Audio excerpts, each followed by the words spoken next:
Welcome to Professor Game Podcast, where we interview successful practitioners of games, gamification, and game thinking, who brings the best of their experiences to get ideas, insights, and inspiration that help us in the process of getting the students to learn what we teach.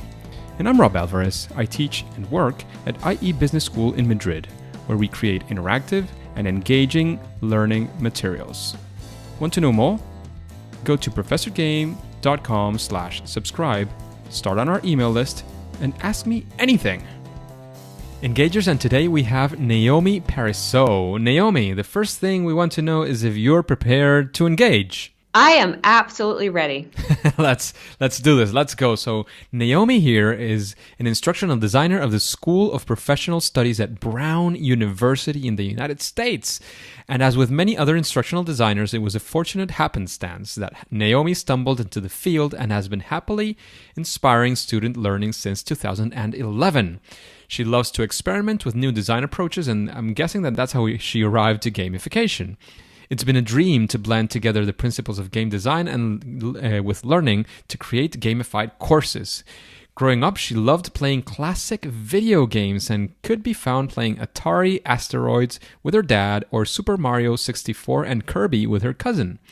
Naomi has earned both level 1 and 2 certifications of Sententia Gamification, and she didn't put this in her intro, but I am going to add it. She is one of the winners of the Gamification Awards in the Gamification of Learning conference in Chicago that we had with Sententia Gamification. So, publicly, congratulations on that, Naomi. I don't know if I've missed anything from your intro. Oh, no, that's everything and more. Thank you so much. It was the greatest honor to receive that award and be recognized by my peers, especially, or the judging group and the conference. I mean, just really incredible. It is indeed. So again, congratulations on that. But before we get started with one of the gamification questions, we want to know, Naomi, what does like a regular day, if there's such a thing, look like in your life? Oh, so a regular day in my life is often very irregular, but I feel like my work and my day follows very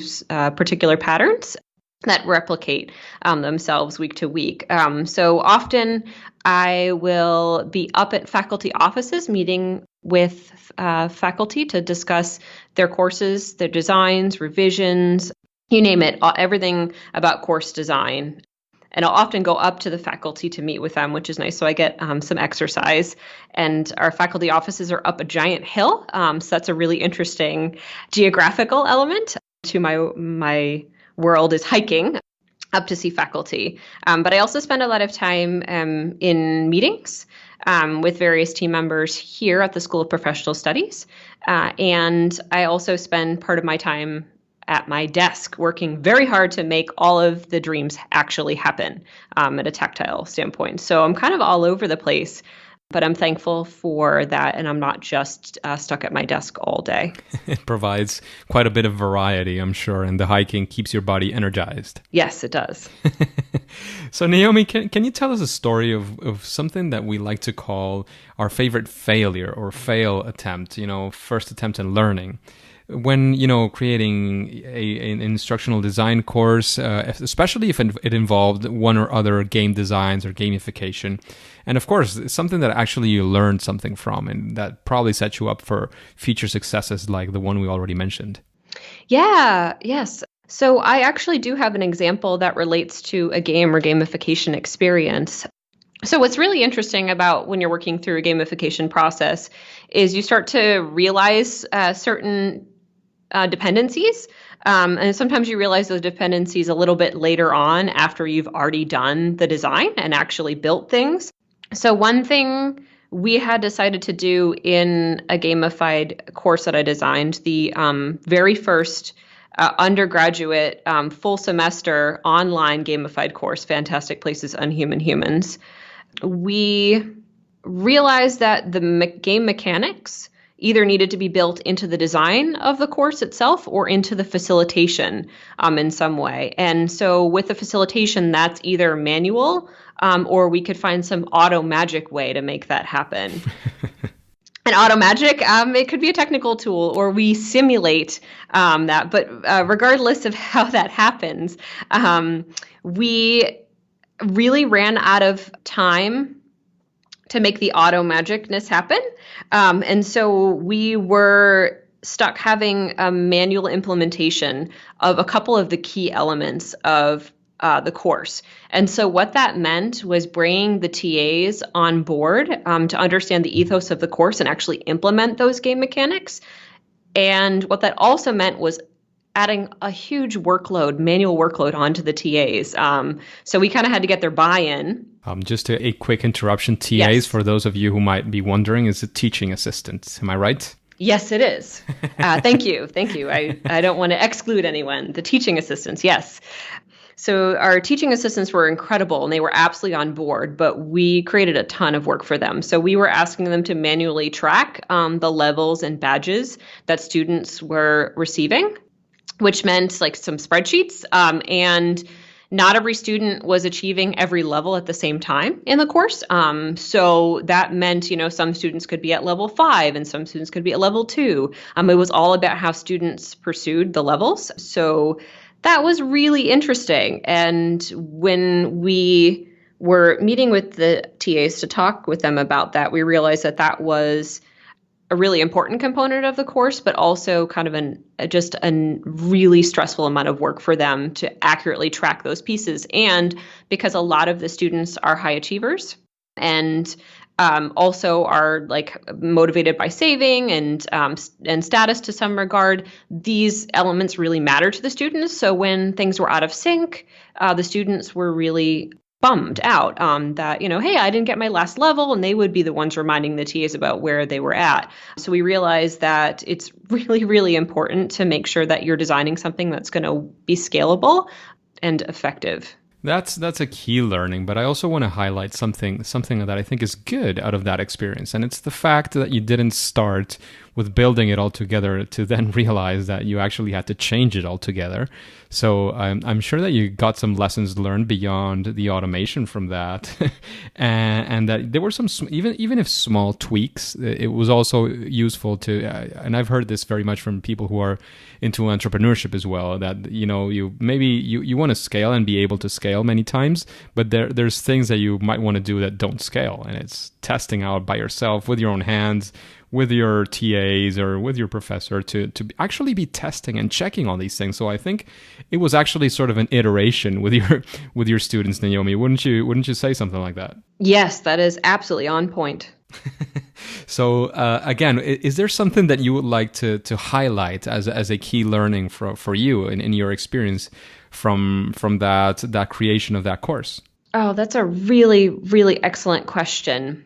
I think one of the most interesting and empowering things about designing that course was we had done so much work in the design and mapping that we felt really empowered to have the philosophy we're just making this up, when in reality we weren't. But we had a lot of freedom to, if we decided to go in a certain direction or we realized something, we're like, oh, we forgot about this element of the course. We were able to just fold it into the story or fold it in to the design in a way that it felt natural and kind of write around it so that component worked in the course. So I think it was a really, really amazing and fascinating experience because we had done so much front-end work with mapping and making decisions. That's very cool. Very cool.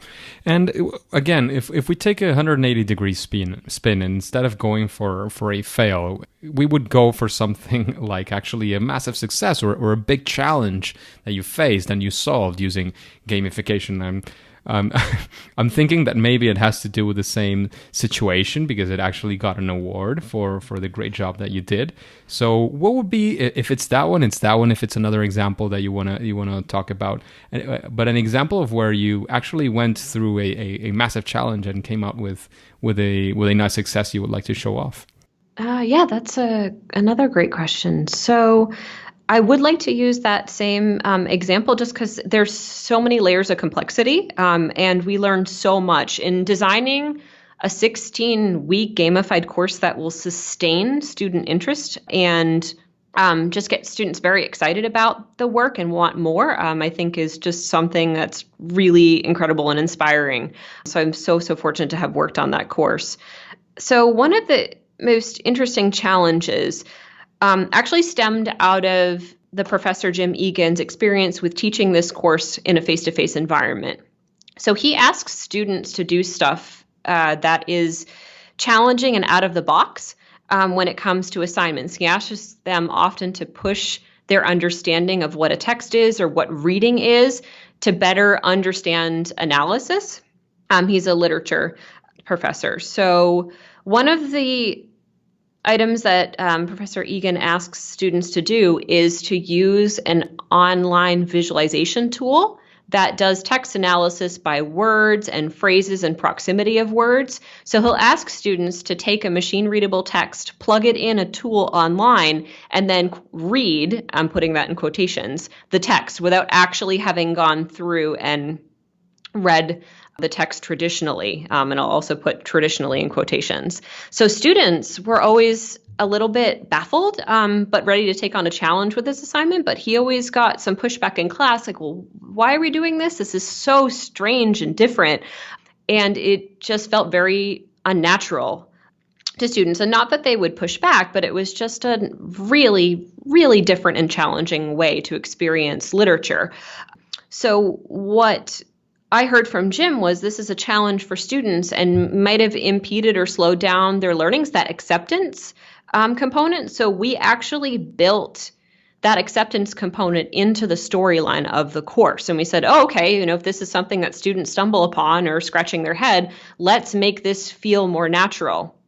So one of the main characters of the course, Layla, she is from another planet. And she's a humanoid, so she actually speaks and understands in numbers. She's a very analytical thinker. So we ask students to do the visualizations because that would help her understand the literature better, because it's visualized and it's with numbers and it's in a medium that she better understands. And we didn't have the same experience. Professor Egan said it was completely different. Students weren't questioning the why anymore for that assignment. They were only thinking about the how and the other layers of why that particular analysis matters. So I thought that was an incredible, interesting challenge and a really big win. Wow, that's super, super interesting. And it's, again, a way of bringing something through gamification and theming it. I mean, that was literally just bringing in a storyline and a theme. I mean, the course had a lot more complexities around it, but that specific challenge that was faced and solved, again, using gamification through theme and narrative, you can see the power of how the students, instead of challenging the why, they are challenged by challenging the why, they are actually challenged on how to do the how. So you're completely flipping the script and doing something amazing. So that's a fantastic story. What would you say, Naomi, is something that we could extend from that experience, or that you learned from that and you would be able to apply it in future designs? Yeah, absolutely. I think that it's really, really incredibly helpful to ask the subject matter expert, your collaborator, whomever you're working on the situation with. It doesn't have to be a course. Gosh, it could be anything. It could be a webinar. It could be, anything really. But find out what has been working really well in the past and try to enhance that, and look at what hasn't been working as well, or what's a challenge, or maybe an interesting observation, and then try to build the gamification mechanics, storyline, whatever component would best resonate with that. Try to build the design around that to support or mitigate the strengths or weaknesses. I'm always fascinated to hear what's working really well, or what would you like to be able to do better or differently with faculty, because I think oftentimes when I'm designing with them, we're taking their face-to-face courses and translating and transforming them to online, a completely different medium. And I'm often able to mitigate or enhance certain things with how we choose to do design. That's fantastic, and it's a fantastic way to reapply the things that you've learned. And so thank you very much for that story as well. Finally, Naomi, I know that you are a Sententia certified journey woman. Is that the term that you would use? Yes, it is. So I don't know if it's only what you've learned from Sententia, other things, but we would like to know if you have any sort of process when you're creating these gamified environments or these gamified courses or similar. What process? What's your thought process? How do you implement these things? Can you run us through how would that process look like for you today, and perhaps if you had brought a new project tomorrow, how would you face it? Yeah, that's another great question as well. So what was interesting about going through the Sententia certification process was thinking through gamification design, but coming back to Rhode Island and Brown University, I'm sitting here like, well, how am I going to have this process run integrated with and parallel to our regular design process that my instructional designers on my team and I follow to design courses that are not gamified? So it was an interesting conundrum. So we use the backwards design process at Brown University to design our online courses and blended courses. So we always ask, what do you want students to be able to know and do after your course is over or after that particular week is over? And then we do a lot of mapping to ensure that those things are happening. And we write learning outcome statements or even learning outcome questions. And so I had to kind of map these two processes together to make them work. And so I ended up using the worksheet that we normally use, but then embedding the other gamification design process with it. So we started with the what do you want students to be able to know and do at the end of the course. And then after we had that piece laid out, we decided to say, okay, well, like, what is the adventure and the story that this course can tell? And we had to brainstorm that first because that would help us decide how we wanted to segment the course. Like, what is it going to be called? Is it going to be weeks? That gave me a sense of, in the 16-week semester, like, what are these items going to be called and how are we going to segment the entire semester? And then from there, we decided to do a lot of analysis on who our students were and what would motivate them within this course. So we thought, are they high curiosity? Are they high achiever? Are they high saving? Are they motivated by beauty? Are they explorers that are going to be testing the boundaries of the system? So we looked at all sorts of different player type models and motivators. These are the ones taken from the Reese profile, right? Yes, that is correct. Yep, we did do the Amy Jo Kim social matrix as well, in addition to the Bartle player types. So we kind of took influence from 3 different, but we spent a lot of time focusing on the Reese profile. Okay, cool. And so after that, then we jumped into the game mechanics themselves, saying, okay, now that we know what motivates our students, what's going to be the interesting game mechanics to make all of these pieces happen that tie back in with the storyline? And we did a lot of mapping to ensure that we weren't demotivating certain students. I think that was a really interesting piece as well, is not only do you need to ensure that your motivators are matching your students, but students can be demotivated. So, for example, if you have a lot of group work in courses and your students are high independence but low interdependence, you can actually demotivate those students because they're not as interested in working in groups. Or if you have leaderboards but your students are high interdependence, meaning they're about the team, they would much rather have recognition for their team, not individually. So there's really interesting components where you're trying to ensure that there's a balance across all of the various motivators for students. So we did a lot of work to ensure that the components of the gamification experience we wanted to build into the course would work for the types of students that were interested in taking this course. So that was really, I think, the bulk of the work, and also figuring out how are we going to actually make this happen. Like if you want to do a boss battle, what is that going to look like? A high tech, low tech solution.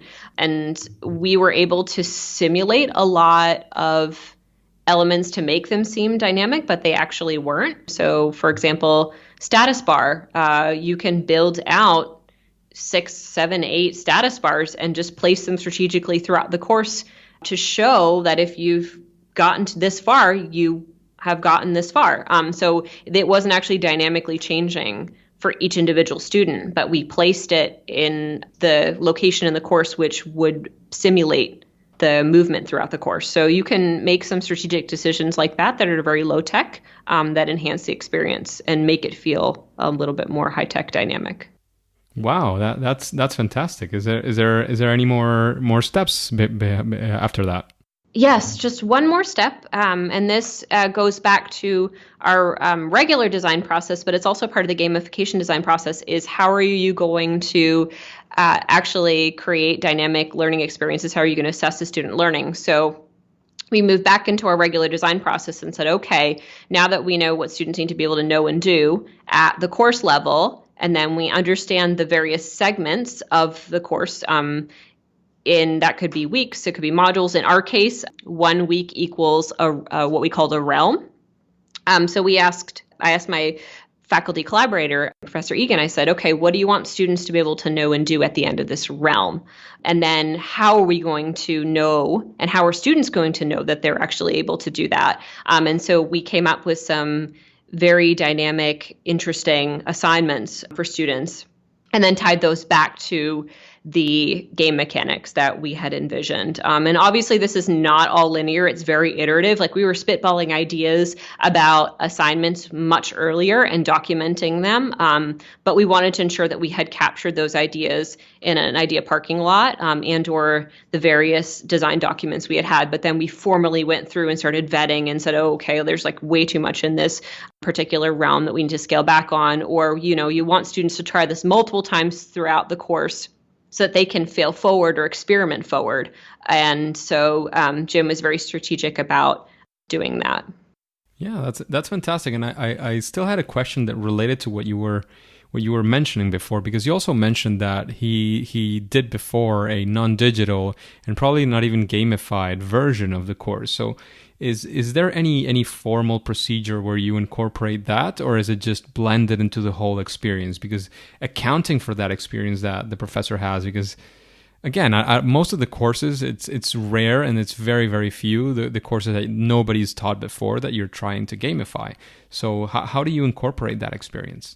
Yeah, so with Professor Jim Egan's face-to-face course, it was a totally different course and a totally different vibe. So I actually didn't have the opportunity to work with him to do the design for that course at all.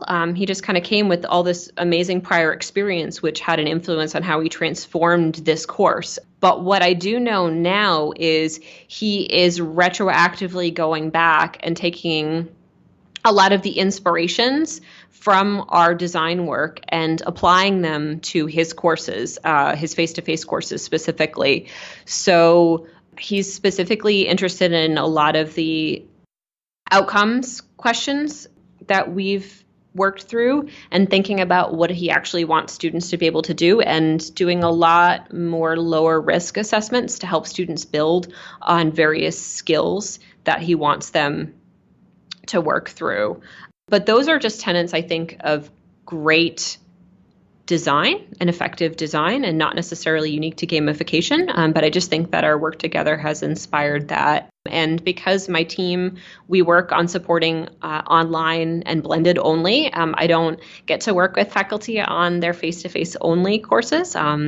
So it's wonderful to speak with Jim when we're doing design, and hearing what he's doing in his face-to-face courses. That's phenomenal. And I just wanted to highlight the fact that it goes back and forth, that you both incorporated his experience from past courses, from past quote-unquote regular or normal courses, and you incorporated it into this gamified online course.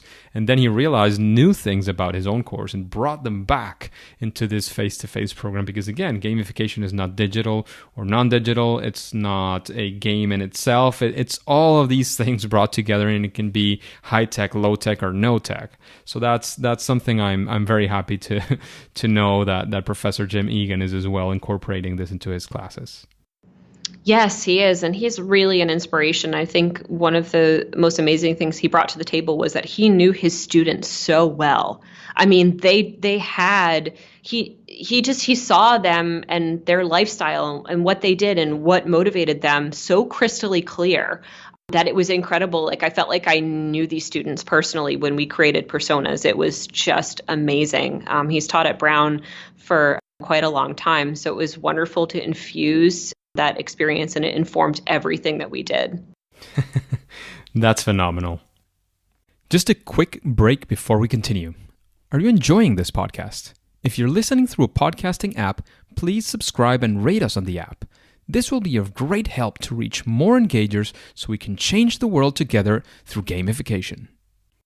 And now, Naomi, we're going to move into what we like to call sort of the second part of this interview, where we go for the quick questions and the quick answers, so to speak, on your thoughts on any of these topics. And the first one you probably heard before is if there's any element or there any characteristic or any best practice or something maybe that any gamification project you feel could benefit from. Is there such a thing for you, Naomi?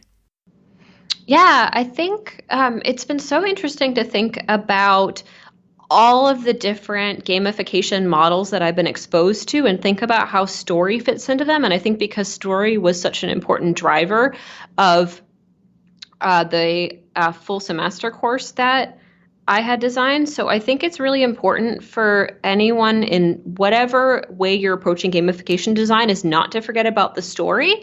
And I've been thinking a lot about how story can be implicit or explicit to the work that you're doing. So obviously there's a huge spectrum between gamification and games, and those I think are slightly different. But if you take a game, for example, like Monopoly, there's not an explicit story per se, but there's definitely an implicit story. You have the bank. You're taking themes from anything with real estate and you're bringing it into the game. And so I think that that's more of an implicit story. But I think that if you want to sustain a longer experience, you're going to need a storyline that's a little bit more explicit. Which is, I think, why, like, if we had just taken conventions of a story into the 16-week course, I don't know if we would have been able to sustain the students for that long. That's an interesting learning as well that you took, and especially if you're teaching literature, a literature course, you have a large advantage in that sense. Yes, I feel like the dream combination was just presented to me. Like, I just am so incredibly lucky that I got to work on that course. And changing the vein of the question, Naomi, what would you say is your favorite game? I do think that it came up in my bio, but I love Kirby so incredibly much. It's one of my favorite all-time games. But a close second is any trivia-based game. I'm not a very competitive person. That's not one of my motivators. But for whatever reason, Jeopardy or Disney trivia really just inspires me competitively in a different way than anything else. It clicks in a completely different way. Yes, it does. Naomi, is there somebody perhaps you look up to or you've followed or maybe blindly or so to speak, not too much heard of, that you would actually like to hear from in an interview like this one in Professor Game? Yeah, I had thought about this actually right when I learned about your podcast. I was like, oh man, I hope X person has already been interviewed, but it's actually Rachel Niemer at the University of Michigan.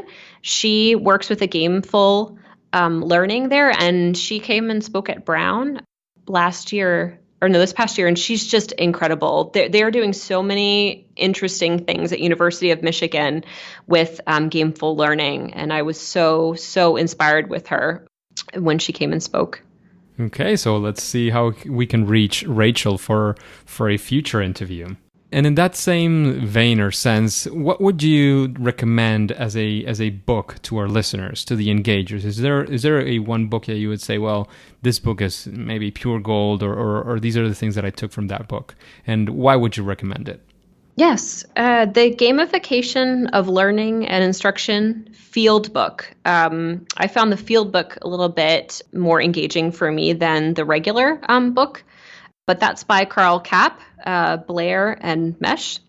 And that was my first foray into thinking about gamification design. And I think that Carl Kapp is just incredibly good at breaking down complex things into simple things and helping articulate the importance that if you're teaching process, you don't want to use a Jeopardy-based game, and that there's certain skills that work for certain games and structures of games, and then there's other skills that you can't teach using that type of game. Like this is memorization, recall and repetition type games versus process games, and where those things fall on the spectrum. So that was, I think, a really big eye-opener, and I'm so thankful that the field of learning is recognizing those things now and not trying to teach a process with Jeopardy.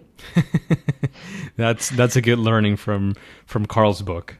And would you say, Naomi, that there's a sweet spot that you have when you're designing these types of courses? What would you say is your superpower when creating gamification? I would say I have to be the mapping queen. I love looking at the intersections of the various elements and ensuring that things are in sync and alignment. And then that allows for the creativity and inspiration because we feel like we have a really solid framework. It's all prepared for the creative people as well. Yes. So Naomi, we're going to go into a slightly sort of gamified kind of question in the podcast, and it's the random question that we get from our audience. So let's see what we get from here. Okay. So this is a high school biology teacher. So let's see what he or she asks. Says, as a high school biology teacher, I have seen many things come and go in my years of teaching.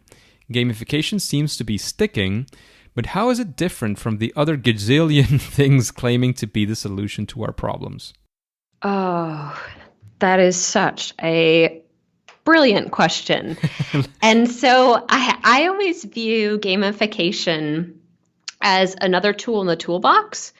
And I don't think that it's necessarily like the answer to everything, but I think that it's an important and compelling entity and design framework to use. So I don't think it's the answer to everything. Let's gamify everything. That'll fix it all. But I think that it's sticking for a very compelling reason. And so that it should be used as one of the tools in the toolbox. And we should interrogate like why it's working. And I think that a huge reason why it's working is because it looks at what motivates people. And people play games just because, and they want to achieve the next level, and they get into that state of flow where the challenge is meets their level of skill, or just the challenge is just slightly harder than their skill set, and you just keep playing because you want to.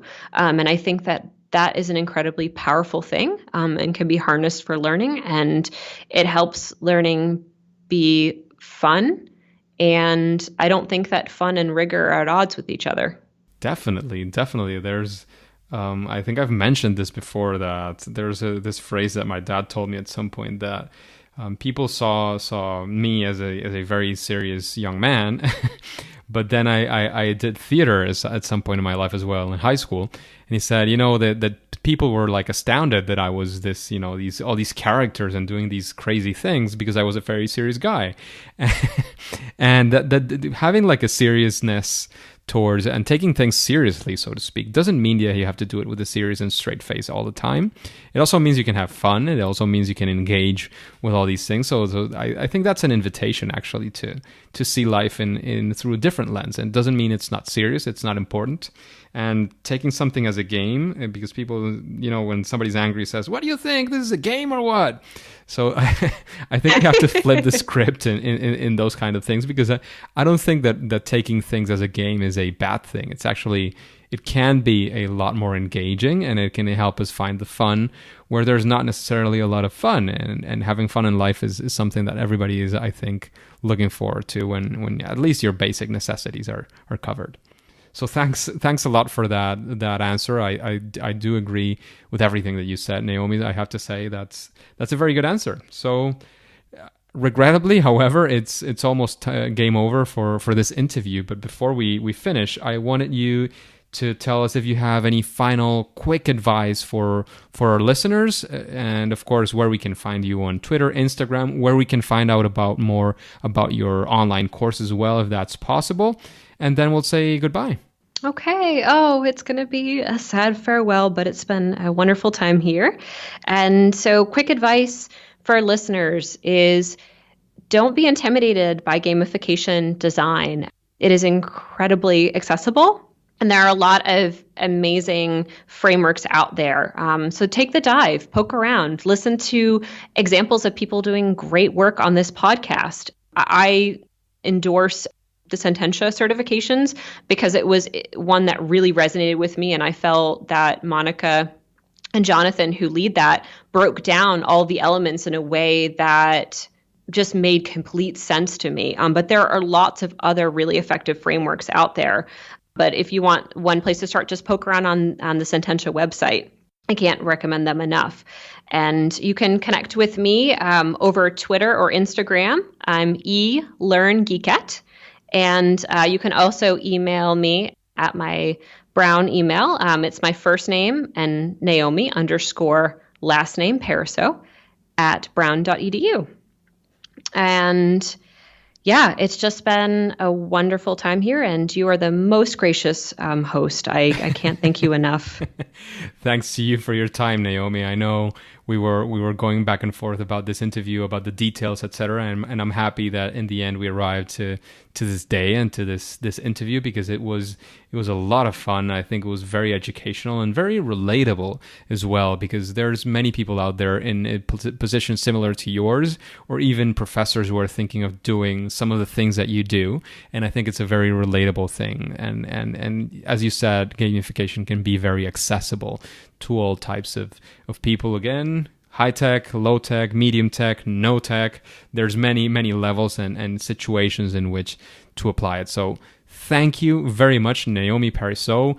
You and Jim Egan and your project were the receivers of an amazing award back in GamiCon in Chicago. I hope the success continues and moves on as well to your future projects. But now it's time to say it's game over. Okay, I'll fail forward and try again. And level up. You will for sure. Hey, Engagers, it's fantastic to have you around. I hope you enjoyed this interview with Naomi, one of the winners of the GamiCon Awards. And I have to say that this podcast only makes sense with you. So let's connect on Twitter so you can let me know who would you like to have as a guest, what questions you have, what help can we give you, can we provide to you from here from Professor Game. You can find my Twitter account in professorgame.com/Twitter. And I'm always sharing content on gamification, especially around education. And hey, don't click continue just yet. Do you want to know what is going on in the world of gamification in Sweden with Jan Bittner? Then subscribe using your favorite podcast app and listen to the next episode of Professor Game. See you there!